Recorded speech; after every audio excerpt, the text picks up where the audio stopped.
ساتھ موجود آج شان سعید, سینئر اکانومسٹ. جیسے میں نے ذکر کیا تھا بریک پہ جانے سے پہلے, بہت بڑا سیکٹر ہمارا جو ہے اگر لینڈ کے حساب سے بھی دیکھ لیں اور پھر امپلائمنٹ کے حساب سے بھی دیکھ لیں تو ریلیٹڈ ہے ایگریکلچر سے. ایگریکلچر کموڈٹی کو کس طرح دیکھتے ہیں؟ میرے خیال ایگریکلچر کموڈٹی اگلے 10 سال میں ایگریکلچر کی پرائسز جو ہیں وہ بڑھیں گی. اس کی 3 وجہ ہیں.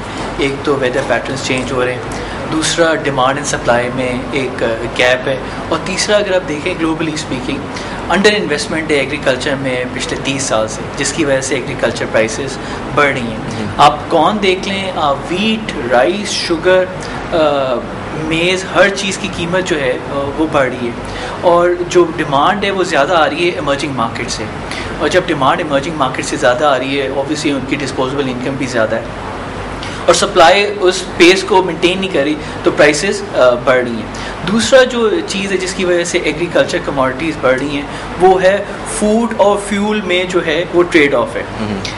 جیسے کارن ہے, سویا بین ہے اور شوگر ہے, اس سے ایتھنول بنتا ہے اور بایو فیول بنتا ہے. تو اب جو ٹریڈ آف ہے لوگوں کو ڈیسائیڈ کرنا ہے اگلے 5 سال میں کیا وہ فوڈ کے لیے یوز ہوگا یا فیول کے لیے یوز ہوگا. اس کے علاوہ جو میں نے آپ سے بات کی, ویدر پیٹرنز جو ہیں بہت پچھلے اگر آپ 5-6 سال میں دیکھیں چینج ہو رہے ہیں, جس کی وجہ سے ایگریکلچر پرائسز جو ہیں ان کی کراپس جو ہیں اس پہ کافی امپیکٹ آ رہا ہے. واٹر کی اسکیرسٹی ہے, تو جس کی وجہ سے ایگریکلچر پرائسز میں اگر کسی نے انویسٹ کرنا ہے اس پوائنٹ پہ تو ان کو 10-20% کے ہیلدی ریٹرنس مل سکتے ہیں پر اینم. اچھا انویسٹر سے نکل کے اگر ہم بات کر لیں تھوڑا سا کہ کس طرح سے فوڈ کرائسس کو کس طریقے سے دنیا میٹ کرے گی. WTO نے جو ہے وہ دوبارہ سے ایک طرح سے الٹیمیٹم دیا تھا ان کنٹریز کو جو کہ اپنے فوڈ کے جو ریزروز ہیں وہ بچا کے رکھ رہے ہیں اور اس کو ٹریڈ آف نہیں کر رہے بٹوین دا کنٹریز. تو اگر لوگ جو ہیں وہ فرض کریں اس کو ذخیرہ کرنا شروع کر دیتے ہیں اور اپنی ڈیمانڈ بڑھانے کے لیے, اور ظاہر سی بات ہے جب ڈیمانڈ بڑھے گی تو پھر قیمت بھی بڑھے گی اس کی, تو پھر یہ دوسری طرف فوڈ کرائسس کس طرح میٹ ہوں گے؟ فوڈ کرائسس کا جو ورلڈ بینک نے اور جو FAO نے جو وارننگ دی ہوئی ہے وہ بڑی ریلیونٹ ہے, کیونکہ لوگ ابھی تک ان کا فوکس نہیں آ رہا ہے. لیکن انویسٹر تو اس چیز کا خیال نہیں کرے گا, وہ تو ذخیرہ کرے گا, وہ ذخیرہ کرے گا. لیکن پاکستان میں جو ہے اگر آپ دیکھیں ہماری ایگرو بیسڈ اکانومی ہے, لیکن ہمارے یہاں پھر بھی کرائسس آ جاتے ہیں. اس کی وجہ یہ ہے کیونکہ ہمارے یہاں مس ایلوکیشن ہے, جو ہے سپلائز کا کہیں صحیح نظام نہیں ہے, اور انفراسٹرکچر کا ایک چیلنج ہے.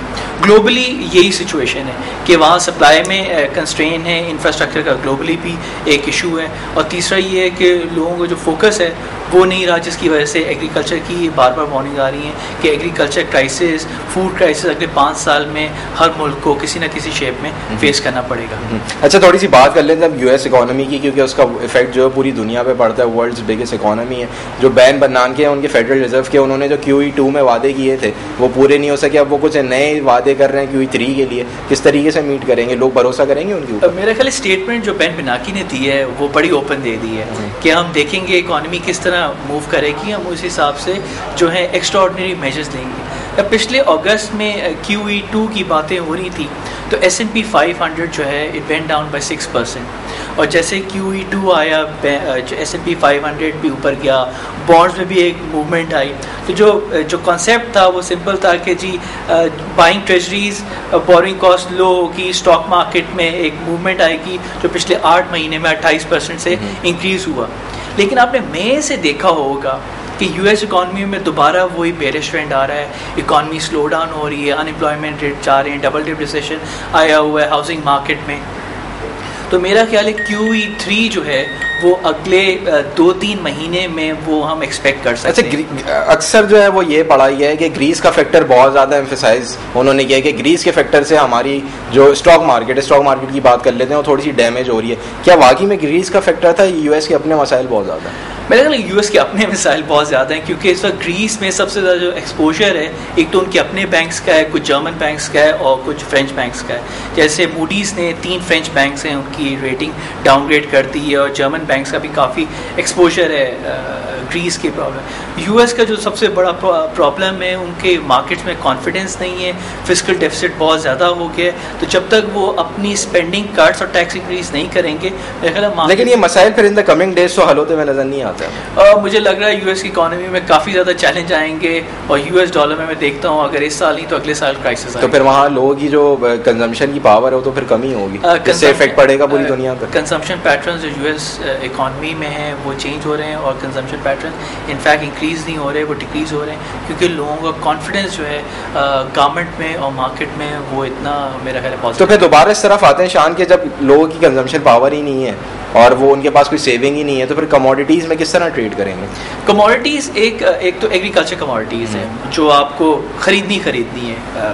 دوسری ہیں پریشس میٹلز, جس میں لوگ اس لیے انویسٹ کرتے ہیں کیونکہ precious metals are hedge against uncertainty, precious metals are hedge against chaos, precious metals are hedge against turbulent times. تو میرا خیال ہے ہم اسی ٹربولنٹ ٹائمس میں, اسی کیوٹک ٹائمس میں اور انسرٹن ٹائمس میں جا رہے ہیں کہ لوگوں کا فوکس دوبارہ. لیکن شان جب لوگوں کے پاس کھانے کو نہیں ہوگا تو پھر میٹلز کی طرف کون دیکھے گا؟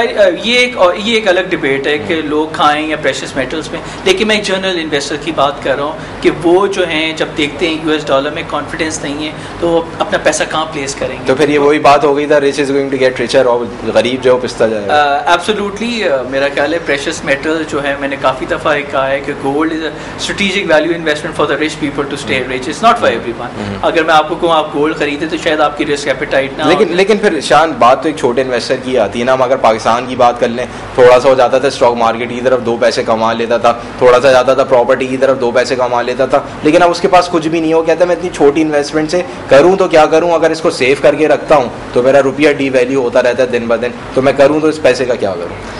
ابھی بھی جو چھوٹا انویسٹر ہے اس کے پاس آپشن ہے, وہ میوچل فنڈس میں جا سکتے ہیں, وہ سلور میں جا سکتے ہیں, وہ کرنسیز میں جا سکتے ہیں, جیسے میں نے آپ کو. لیکن ہم کارپوریٹ ریزلٹس دیکھیں تو پھر وہ میوچل فنڈ میں بھی جانا اس کا جو ہے وہ اتنا سود مند نظر نہیں آتا. اس کی again it depends on his risk appetite, کہ ان کی رسک ایپیٹائٹ کیا ہے, ان کی لانگ ٹرم اسٹریٹجی کیا ہے, کیا کس حساب سے وہ اپنے فنڈس دیکھتے ہیں. تو میرے خیال ہے ہر انویسٹر کا الگ الگ وہ ایک رسک ایپیٹائٹ اور رسک پروفائل ہوتا ہے, اور اس حساب سے وہ اپنی رسک ریٹرن ریوارڈ ریشو. ایسے تھوڑا سا ڈسکس کر لیتا ہوں کیونکہ آپ کا بھی تعلق یونیورسٹی آف شکاگو سے ہے, اور ہمارے حکومت میں بھی کچھ ایسے ہماری فائنینس کو جو ڈیزائن کرتے ہیں ان کا بھی تعلق یونیورسٹی آف شکاگو سے. کس طریقے سے دیکھتے ہیں فری مارکیٹ کو؟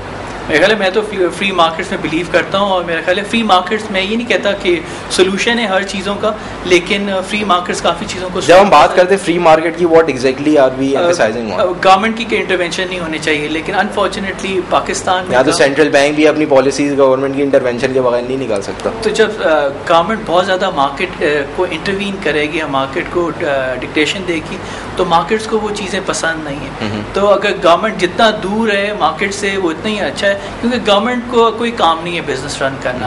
It is a private sector that drives the growth of any economy. میرا خیال ہے پرائیویٹ سیکٹر کو اگر چانس دیا جائے تو وہ زیادہ اچھا پاکستان کی اکانومی کو چلا سکتی ہے. پرائیویٹائزیشن کی بہت زیادہ ضرورت ہے, پرائیویٹائزیشن کی ضرورت ہے. پرائیویٹ سیکٹر کو انکریج کرنا چاہیے, گورنمنٹ کو پیچھے ہٹ جانا چاہیے. تو میرا خیال ہے اگر فری مارکیٹس میں اگر ہم چلیں ٹرولی, تو میرا خیال ہے پاکستان کی اکانومی میں یہ تو نہیں کہہ رہا 8 یا 9% G D P growth achieve کر لے گی, لیکن ایٹ لیسٹ 4 سے 5 2.4 کے ریزلٹ جو ہیں ریئلسٹک ہیں, کویسچنیبل فگرس. اچھا, ان دا کمنگ ڈیز جو ہے وہ آپ کیا دیکھتے ہیں, جو ہماری مانیٹری پالیسی تھی, جو بجٹ آیا تھا, آپ ان دا کمنگ ڈیز کیا دیکھتے ہیں؟ سینٹرل بینک آپ کا اور روپیہ چھاپے؟ دیکھنا ہے کہ مانیٹری پالیسی اگلے 2 مہینے میں کیسے فریم ہوتی ہے. مجھے لگ رہا ہے کہ اسٹیٹس کو رہے گا, اس کے بعد شاید انٹرسٹ ریٹ یعنی کہ 14% جو ہے وہ مینٹین رہے گا, مجھے لگ رہا ہے.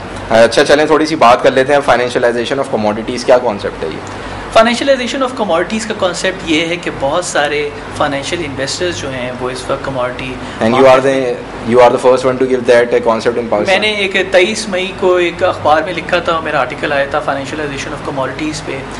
بہت سارے فائنینشیل انویسٹرز ہیں, جیسے پروگرام کے شروع میں نے کہا, جیسے گورنمنٹس ہیں, سینٹرل بینکس ہیں, انہوں نے پریشس میٹل میں پوزیشن لی ہوئی ہیں. اس میں پینشن فنڈس ہیں, اس میں ہیج فنڈس ہیں, کمرشل بینکس ہیں, بہت سارے بڑے انویسٹرز ہیں جیسے مارک فیبر ہیں, جم راجرز ہیں, پولسن ہیں, بل گراس ہیں, جنہوں نے مختلف کموڈیٹیز میں پوزیشنز لی ہوئی ہیں.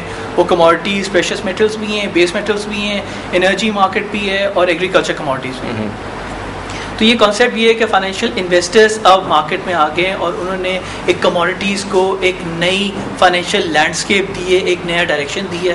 میرا خیال ہے گوئنگ فارورڈ فائنینشیل انویسٹرز کا کافی ڈیسیجن میکنگ میں اور کموڈیٹی مارکیٹ ڈرائیو کرنے میں میرا خیال ہے. اچھا, یہ اگر آپ کا کانسیپٹ جو ہے وہ ہم یوز کریں تو کتنی بہتری لا سکتے ہیں as far as investment is concern?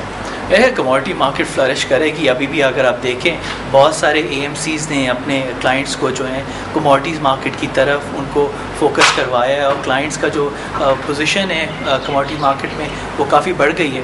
تو میرا خیال ہے اگر یہ کانسیپٹ اگر ہم اور اس کو فلرش کروائیں تو کموڈیٹیز مارکیٹ میں ایک جو رینیو کہنا چاہیے اپ سرج ہے وہ کنٹینیو رہے گا. مستقبل قریب میں آپ کہیں گے کموڈیٹی مارکیٹ جو ہے وہی ہے and mutual funds? Asset allocation کے حساب سے میرا خیال ہے commodities market specially agriculture, I am bullish on agriculture, energy market, water is a new commodity. تو اگر کسی نے پیسے کمانے واٹر میں پانی میں پیسہ لگائے, پانی میں ویسے نہیں پیسہ لگا سکتا, جو پانی بنانے والی کمپنیز ہیں ان میں پیسہ لگائے. چائنا میں water prices have gone up by 22%. تو میرا خیال ہے پانی میں, انرجی میں, ایگریکلچر کموڈیٹیز میں, کرنسیز میں Canadian dollar, Aussie dollar, Japanese yen, Swiss franc and Chinese yuan. کچھ لوگ جو ہسٹری سے تعلق رکھتے ہیں, کچھ اینالسٹ جو ہیں وہ یہ کہتے ہیں کہ تھرڈ ورلڈ وار جو ہے وہ پانی پہ ہوگی, کیا صحیح ہے؟ I don't rule out that possibility, شاید ہو جائے, لیکن میں ابھی بھی سمجھتا ہوں کہ واٹر جو ہے, پانی جو ہے وہ اب ایک کموڈیٹی بن کے اگر اس پہ انویسٹمنٹ کی جائے کافی پروفٹ ہو سکتا ہے. Shan Saeed, senior economist, thank you very much for giving us your time. ناظرین, یہ تھا آج کا پروگرام آپ اور کاروبار. اگر آپ کو کوئی فیڈ بیک ہمیں دینی ہے, you can always write to us live.wire@businessplus.tv. Thank you for watching Business plus.